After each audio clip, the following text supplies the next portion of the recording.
नमस्कार, मैं रचना शर्मा चढ़ती कला टाइम टीवी देख रहे हैं सभी दर्शकों का स्वागत करती हूं। आप देख रहे हैं हरियाणा के समाचारों की शुरुआत से पहले एक नजर आज के मुख्य सुर्खियों पर।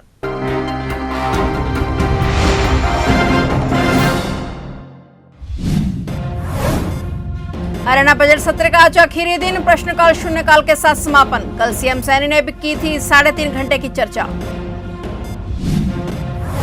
कांग्रेस के पूर्व विधायक पर ईडी की कड़ी कार्रवाई। पूर्व विधायक धर्म सिंह छोकर की 44.55 करोड़ की संपत्ति कुर्क, काफी समय से चल रहा था फरार।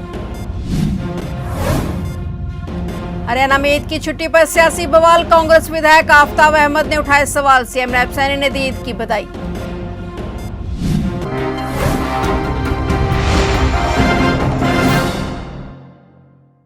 और अब समाचार विस्तार से।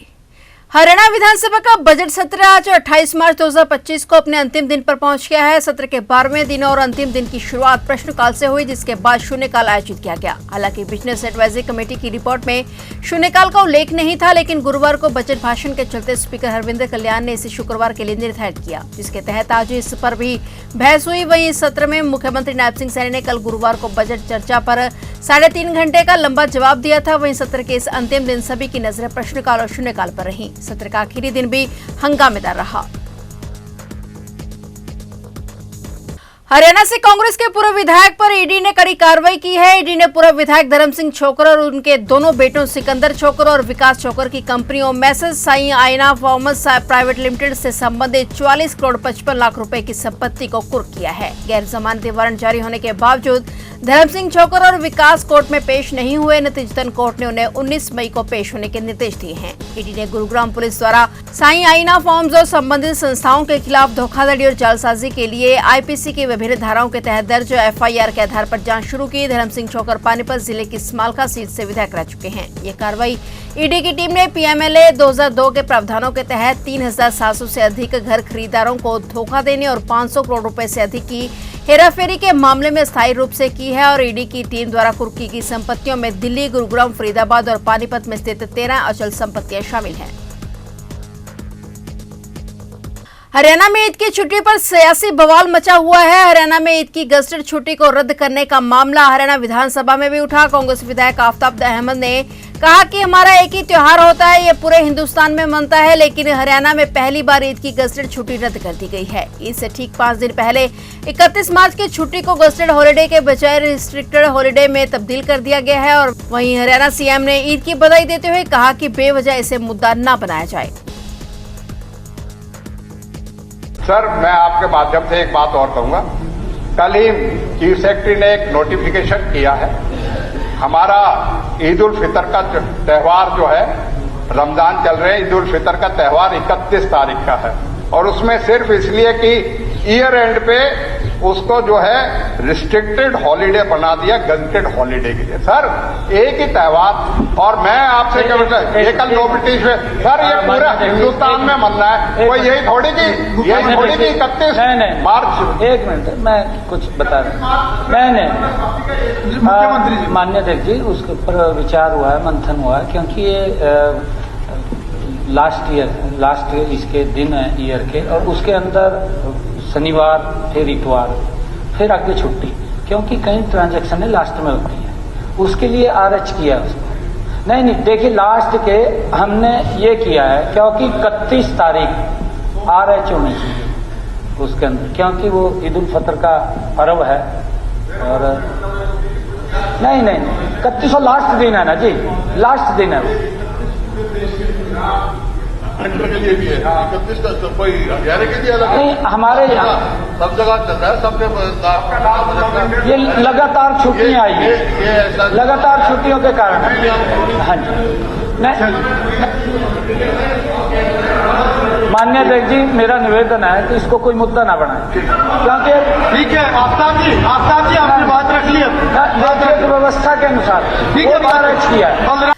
पंजाब सरकार ने सुप्रीम कोर्ट में बड़ा दावा करते हुए बताया कि किसानों की विभिन्न मांगों को लेकर अनिश्चितकालीन भूख हड़ताल पर रहे किसान नेता जगजीत सिंह डल्लेवाल ने आज शुक्रवार को पानी पीकर अपना अनशन समाप्त कर दिया है। पंजाब के महाधिवक्ता गुरमिंदर सिंह ने न्यायमूर्ति सूर्यकांत और न्यायमूर्ति एन कोटेश्वर सिंह की पीठ से कहा कि उन्होंने खनौरी और शंभू बॉर्डर पर प्रदर्शनकारी किसानों को तितर बितर कर दिया है और सभी अवरुद्ध सड़कों और राजमार्गों को यातायात के लिए खोल दिया गया है। वहीं सुप्रीम कोर्ट ने डल्लेवाल के प्रयासों की सराहना करते हुए कहा कि वे एक सच्चे किसान नेता हैं जिनका कोई राजनीतिक एजेंडा नहीं है। पीठ ने पंजाब और हरियाणा सरकार से जमीनी हालात के बारे में स्थिति रिपोर्ट दाखिल करने को कहा। शीर्ष अदालत ने किसानों की शिकायतों पर गौर करने के लिए गठित उच्च न्यायालय के पूर्व न्यायाधीश की अध्यक्षता वाली उच्च अधिकार प्राप्त समिति को एक पूरक स्थिति रिपोर्ट भी दाखिल करने को कहा है।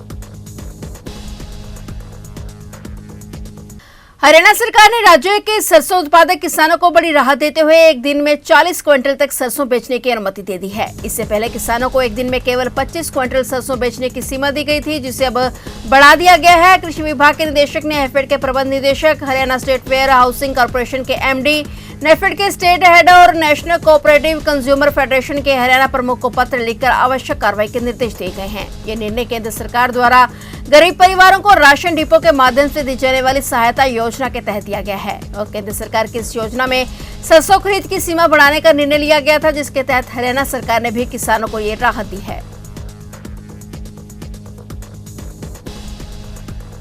हरियाणा में आज विधानसभा बजट सत्र के 12वें दिन की कार्रवाई चली। इस दौरान प्रश्नकाल के दौरान विधायकों ने सरकार से सवाल किए और इन्हीं सवालों का जवाब देते हुए मंत्री अनिल विज ने बताया कि वे प्रदेश में सड़कों पर लगे खंभों की रिपोर्ट मंगवा रहे हैं, उन्हें जल्द ही हटाया जाएगा। प्रश्नकाल के दौरान विधायक उमेद पातुवास ने सड़क पर बिजली के खंभों को लेकर सवाल किया। उन्होंने कहा कि गब्बर है तो संभव है, क्योंकि अनिल विज के पास ही बिजली विभाग का मंत्रालय है। इस पर मंत्री अनिल विज ने जवाब देते हुए कहा कि सड़कें चलने के लिए होती हैं, न कि खंभों के लिए। विज ने बताया कि पूरे प्रदेश में सड़कों पर लगे खंभों की रिपोर्ट मंगवाई जा रही है। उन्होंने कहा कि इन खंभों को हटाने के लिए वह वित्त मंत्री यानी सीएम नायब सिंह सैनी से बात करेंगे। उन्होंने बताया कि इस संबंध में विभाग के संबंधित अधिकारियों को निर्देश दिए हुए हैं कि पूरे हरियाणा का एक सर्वे करवाया जाए कि कितने खंभे अब सड़कों के बीच में आ रहे हैं। उन्होंने बताया कि बजट अनुसार इन सभी खंभों को हटाया जाएगा।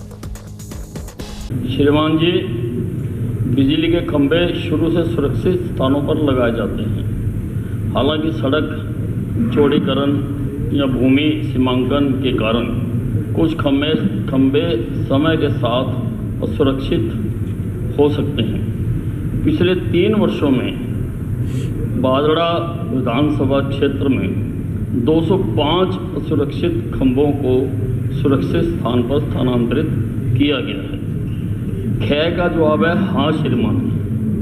और ग में सेल प्रपत्र D13/2024 दिनांक 31/5/2024 के अनुसार खंभे स्थानांतरण के खर्च को पंचायत कर के विरुद्ध समायोजित किया जाएगा या विकास एवं पंचायत विभाग के एक अलग बजट द्वारा कवर किया जाएगा। Our is a developing country. रोजाना विकास होता है, रोजाना नई नई बस्तियां बसती हैं, रोजाना सड़कें चौड़ा होती हैं। और इस कारण से जब ओरिजिनली तारे हम बिछाते हैं, जब खंभे लगाते हैं, तो उस वक्त हम देखकर लगाते हैं कि सड़क के बीच में ना लगाएं। लेकिन सड़कों के चौड़ीकरण के कारण बहुत सारे खंभे उसके बीच में आ जाते हैं। इसका प्रावधान किया हुआ है हमने कि जो बिजली का गांव से हम बिजली कार के रूप में लेते हैं या शहरों से लेते हैं, वो उस पैसे में से पंचायतें या नगर पालिकाएँ खंभे शिफ्ट करवा सकती हैं, क्योंकि मौजूदा प्रावधान के तहत जो खंभे या तारे शिफ्ट करने का खर्चा पंचायतों को या नगर पालिकाओं या नगर निगमों को ही देना होता है। मैंने हिदायत दी है कि ये पैसे हर 6 महीने के बाद हर पंचायत समिति के खाते में या हर नगर पालिका के खाते में जमा करा दिया जाए और उस पैसे से ये खंभे शिफ्ट करवाए जा सकते हैं। मैंने वैसे भी डिपार्टमेंट को कहा है कि सारे हरियाणा का एक सर्वे करवाया जाए। एशियन चैंपियनशिप में देश का प्रतिनिधित्व करते हुए रोहतक की पहलवान रितिका हुड्डा ने 76 किलोग्राम में शानदार प्रदर्शन कर रजत पदक जीत लिया है। यह प्रतियोगिता जॉर्डन के अम्मान में 25 से 30 मार्च तक आयोजित की जा रही है। कोच ने बताया कि सेमीफाइनल में कोरिया की पहलवान सेयू योन जोंग को 10-0 से हराकर फाइनल में प्रवेश किया, लेकिन 7-6 से फाइनल में हारकर रजत पदक में संतोष करना पड़ा। कोच ने कहा कि रितिका ने कुश्ती की शुरुआत 72 किलोग्राम भार वर्ग में की। इसमें दर्जनों मेडल जीते और यह भारत वर्ग ओलंपिक में नहीं होने के कारण अब इस खिलाड़ी ने 76 किलोग्राम भारत वर्ग में खेलना शुरू किया है। प्रतियोगिता में अब तक प्रदेश के पहलवानों ने 3 पदक जीतकर नाम रोशन किया है। रितिका के अलावा 59 किलोग्राम वर्ग में मुस्कान नांदल और 68 किलोग्राम में मानसी लाठर ने कांस्य पदक जीता। कोच मनदीप ने बताया कि रितिका को पहले राउंड में बाई मिले और दूसरे राउंड में जापान की पहलवान नोडोको यामामोटो को 10-0 से हराकर सेमीफाइनल में प्रवेश किया।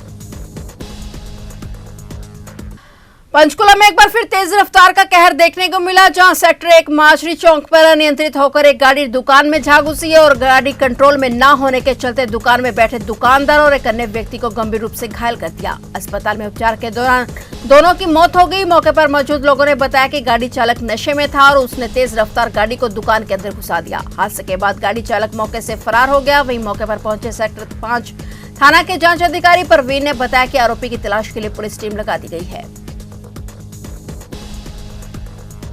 नरवाना पुलिस ने प्रतिबंधित नशीली टैबलेट के साथ एक युवक को गिरफ्तार किया है। आरोपी ने घर के बाथरूम की दीवार में होल बनाकर गोलियां छिपाकर रखी थी। पुलिस ने 4650 नशीली टैबलेट बरामद कर एनडीपीएस एक्ट के तहत मामला दर्ज किया है। गढ़ी थाना पुलिस दाता सिंह वाला के पास गश्त कर रही थी और तभी सूचना मिली कि हंसडहर निवासी अमनदेव उर्फ बिट्टू नशीली गोलियां बेचने का धंधा करता है और वह बाथरूम की दीवार में होल बनाकर गोलियां छिपाता है और ग्राहकों को बेचता था। सूचना के आधार पर पुलिस ने रेडिंग टीम का गठन कर मौके पर दबिश दी। पुलिस जब मौके पर पहुंची तो अमनदीप चारपाई पर बैठा था और जांच के दौरान बाथरूम की दीवार में बने होल से 6 डिब्बे नशीली गोलियों के बरामद हुए, जिनमें कुल 4650 प्रतिबंधित टैबलेट बरामद किए गए।